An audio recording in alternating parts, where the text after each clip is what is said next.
Rick Gale came from a National Park Service family. His father was a park ranger.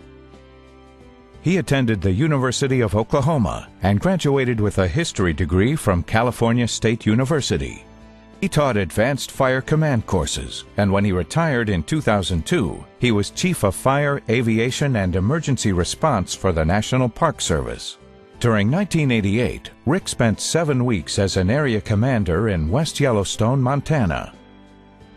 The following podcast is a series of vignettes from Rick's experience working the Yellowstone fires.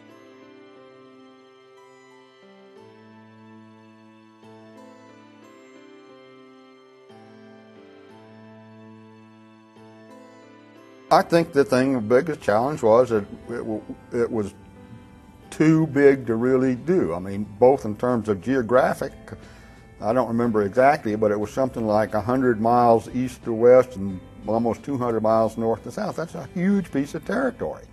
And, you know, should we have split it? I don't even know if there was any conversation about that. What made it a little easier to do was, like I say, we had, which you wouldn't normally do, a co-area commander from the other, in this case the Forest Service.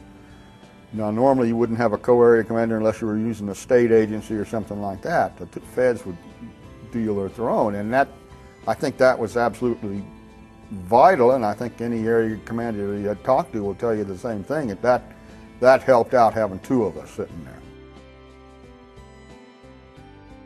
I guess just trying to get everybody to understand what we wanted to do. For example, let me give you an example. At one point, we said, we're not fighting internal fires.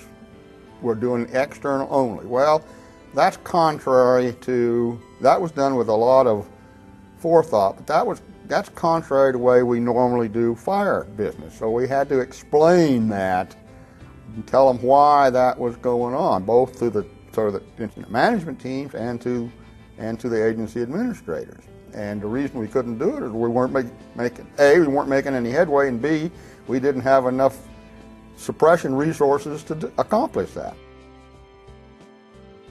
Well, I think you got frustrated by, I don't know where it stands out, but one of the frustrations was,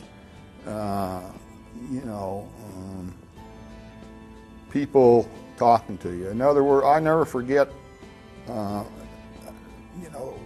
we were in West Yellowstone, and we weren't the most popular guys around.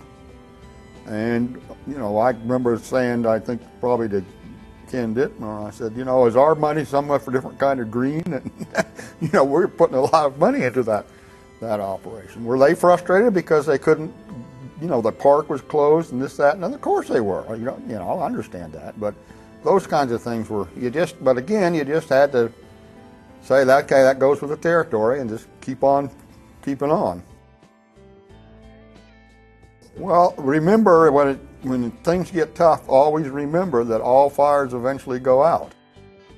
Because sometimes it gets to the point where, are we doing any good? And you just have to be not afraid to say, time out, let's don't do this because this is silly. It's just, the whole thing was so incredible. I guess some of the things that were most impressive was how far those fires could jump, if you will, not burning steady across. And there was, we had that experience when it came around Mammoth Hot Springs. Same thing, just fantastic amount of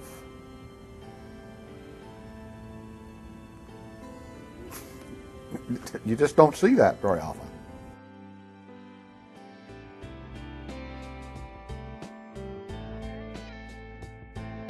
As is evident in Rick's interview, he is a man of few words.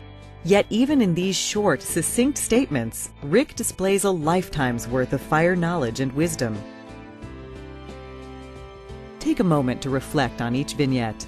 Try to dig beneath the surface of Rick's words to see if you can discover a larger, more pervasive lesson learned, one that you can put to work in your organization. In honor of the recent passing of former National Park Service Fire Director Rick Gale, Rick is remembered for his inspiration and drive behind the establishment of the Wildland Fire Lessons Learned Center. Without this man's passion for learning and safety, this valuable knowledge resource center would not be where it is today.